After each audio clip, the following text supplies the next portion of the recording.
Hello everyone, I'm Atul Singh from New Global Wisdom International School. I'm as the subjective teacher of computer. During this COVID-19 disease or coronavirus disease, we all have to stay home.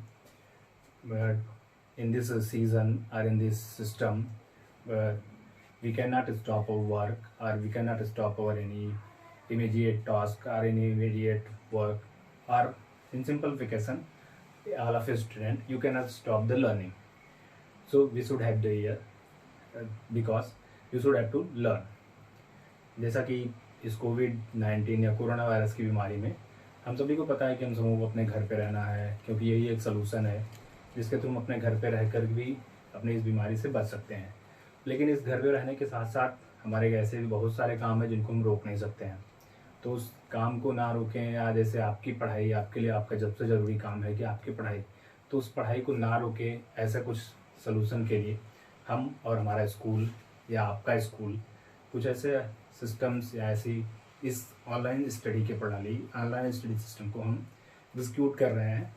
Hope you understand this study system. Okay, so let's start out the topic that is related from the computer, and topic is the computer language.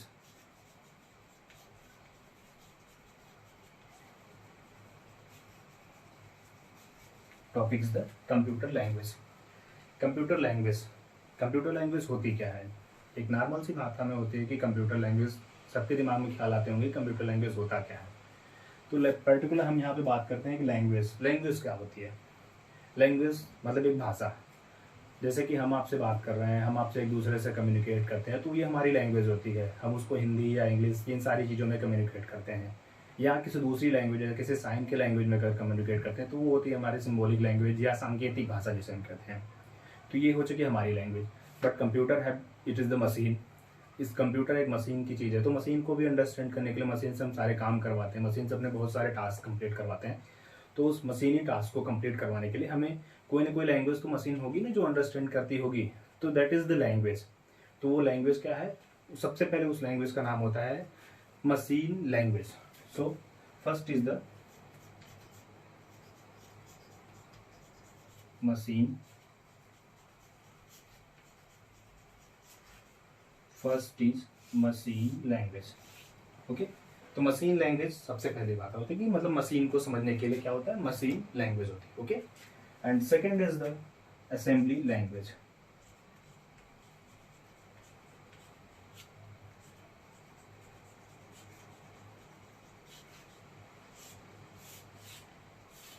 Second is assembly language and third is the high level language.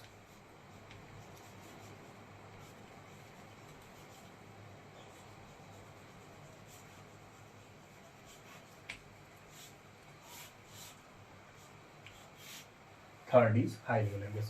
This is also known as the first generation language and second generation language and third generation language. तो हम बात करते हैं पहले अपने first generation language या अपनी machine language के बारे में। तो मशीन लैंग्वेज होती क्या है? Firstly we have to understand about the machine language. What is machine language? Machine language is the totally dependent on the two words, that is 0 and 1। Means totally dependent, ये एक तरीके से पूर्णतः निर्भर होती है किस पे? 0 और 1 पे। अभी आप बात करोगे 0 और 1 ये लैंग्वेज क्या है? It's called the number. लेकिन इन मशीन और in computer 0 and 1 have the most important role for the executing any information और एग्जीक्यूटिंग एनी इंस्ट्रक्शन। जैसे कि 0 और 1 के ही बेसिस पे सारे डिजिट या सारे फंक्शन परफॉर्म किए जाते हैं। तो आप बोलोगे 0 and 1 के बेसिस पे कैसे? तो एक सिंपल सी भाषा होती है कि मशीन क्या करती है? मशीन का बेसिकली टास्क होता है, जैसे कि आपके पास घर पे एक फ़ैन है, तो वो फ़ैन कैसे वर्क करेगा? वर्क इस तरीके से करेगा, जैसे आप उसको क्या कर सकते हो, या तो ऑन एंड ऑफ। तो आपके लिए वर्क, आपकी इंस्ट्रक्शन होती है ऑन एंड ऑफ की। तो यही चीज़ें सेम प्रोसीजर होती है ऑन एंड ऑफ की। Okay,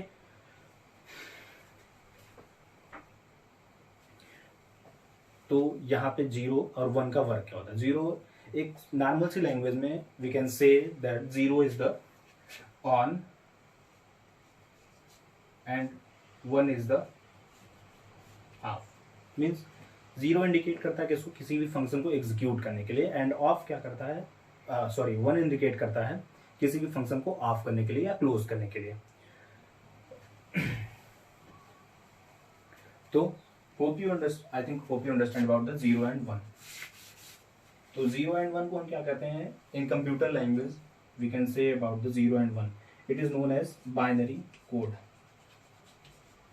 binary code in computer language 0 and 1 is known as the binary code. Computer की भाषा में 0 and 1 को बाइनरी कोड कहते हैं। बाइनरी कोड ही हमारी सारी इंस्ट्रक्शन या सारे कंप्यूटर के सिस्टम को एग्जीक्यूट कराने के लिए वर्क होता है। एंड इन असेंबली लैंग्वेज में क्या होता है कि असेंबली लैंग्वेज में जैसे हम लोग की एक सिंपल सी बात है, एक ह्यूमंस का नेचर होता है कि we have to daily to improve your system.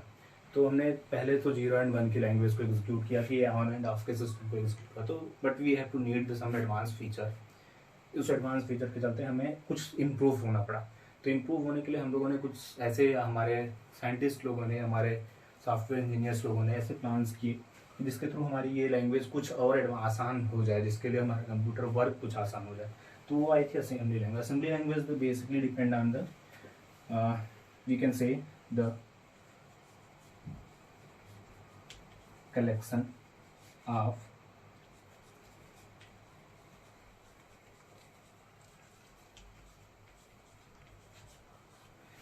of mnemonic code. Mnemonic codes are symbolic code.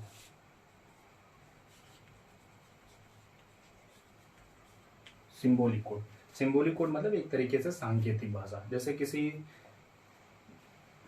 Normal C language में होता है क्या, आप इंग्लिश हिंदी पढ़ते हो तो सब में जो वर्ड होता है, किसी एक लंबे सेंटेंस या किसी एक लॉन्ग सेंटेंस को हम एक छोटे से वर्ड में इंडिकेट कर सकते हैं या छोटे से किसी नॉर्मल सिंबल्स में उसको इंडिकेट कर सकते हैं। That is the called mnemonic sentence और सिंबॉलिक सेंटेंसेस और वन वर्ड सब्स्टिट्यूशन, या एक वाक्य के लिए एक वाक्यों के लिए एक शब्द। तो इस तरीके से चीज़ें होती हैं। तो मतलब एक लंबे कुछ थोड़े बहुत सेंटेंसेस को मिला के हम एक पर्टिकुलर छोटा सेंटेंस बनाते हैं। Particular assembly word, assembly means mix करना, असेंबल करना। तो हम क्या करते हैं, बहुत सारे छोटे छोटे वर्ड्स को मिक्स करके एक वर्ड बनाते हैं, तो वो हमारे लिए आसान हो जाता है। तो इस तरीके से मतलब 0 and 1 से थोड़े से आगे बढ़ने पे हम कुछ अपने नॉर्मल लैंग्वेजेस के वर्ड्स को कंप्यूटर को अंडरस्टैंडेबल बनाने के लिए हमने असेंबली लैंग्वेज के एग्जीक्यूशन असेंबली लैंग्वेज को वर्क पे लाया। ठीक। And third is the high level language. High level language क्या होती है? High level language is the programming language that is closely related to the human. So क्या programming language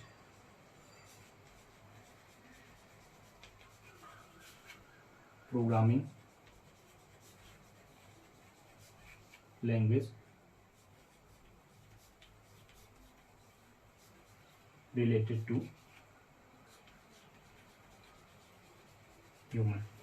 programming language related to human. अब बात आती है कि कौन सी लैंग्वेज है जो ह्यूमन से रिलेटेड, मतलब हमारी अपनी खुद की इंग्लिश और हिंदी की लैंग्वेज जो हम बोलते हैं, जिसके थ्रू हम अपने कंप्यूटर को इंस्ट्रक्ट देते हैं। जैसे आप लोग के दिमाग में आया होगा पहले ही कि कंप्यूटर अगर 0 और 1 की भाषा समझता है तो हम तो इंग्लिश में सेंटेंस टाइप करते हैं, कंप्यूटर से इंस्ट्रक्शन समझता है। हम Ctrl+P करते हैं, कंप्यूटर प्रिंट कर देता है। Ctrl+S करते हैं, सेव कर देता है। कंप्यूटर में सारी चीज़ें टाइप करते हैं, वो कर देता है।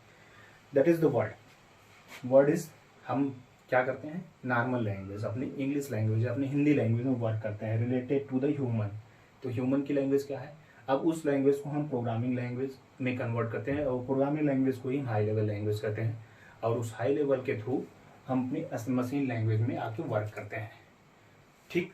That is means it is related to that and it is that and reverse. High level language convert into assembly language convert into machine language. Main is that main. It is our main language. Machine language is the main language. Okay? मतलब we have to work or depend on machine. मतलब मुझे कोई भी task करना है, वो सारे task अपने 0 and 1 के प्रोसीजर में कंप्लीट कराने होंगे।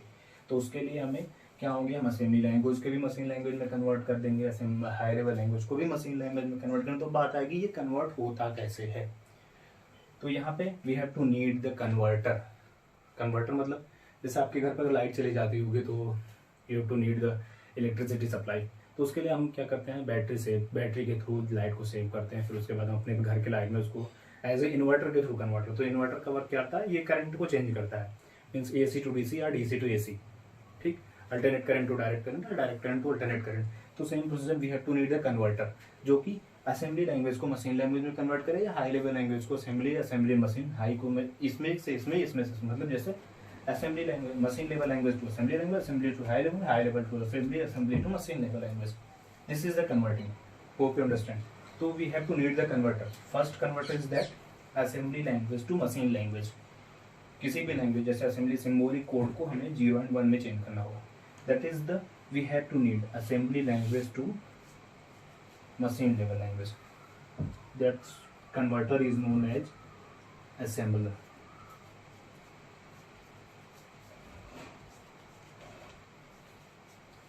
Assembler is the converter that convert the assembly language into machine level language.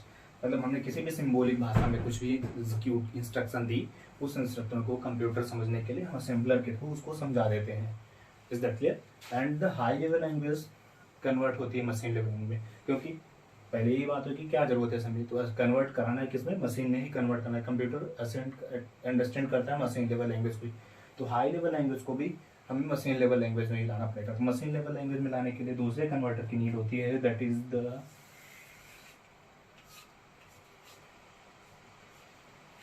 Is the compiler.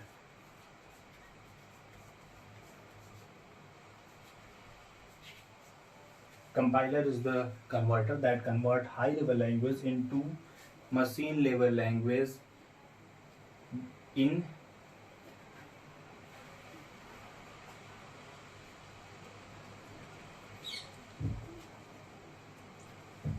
high level language. Compiler is the converter that convert the high level language into machine level language in direct way. Direct मतलब सीधे सीधे एक step में execute करा देना. वो procedural value, ना कि पहले ऐसे हाई को असेंबली में असेंबली फिर स्टेप बाय स्टेप नहीं, इन सिक्वेंशियल सिस्टम से नहीं करना. वो आपकी ओवरऑल प्रोसेस को कन्वर्ट करता है. That is the compiler. And interpreter is the next word that convert your high level language into machine level language in sequential way, or line by line. जैसे copy check होती है हम लोग की या आप लोगों की, तो उस कॉपी को कभी कभी हो जाता है कि डायरेक्ट आपका आंसर मिला के ओके कर दिया जाता है. तो then that process is called compiler. अगर डायरेक्टली कन्वर्ट होता है that is called compiler. And उसी कॉपी की कभी किसी प्रोसेस को स्टेप बाय स्टेप चेक किया जाता है. तो वो स्टेप बाय स्टेप का जो कन्वर्टिंग प्रोसेस होता है that is called the interpreter. क्या? That is the called interpreter. It is direct and interpreter.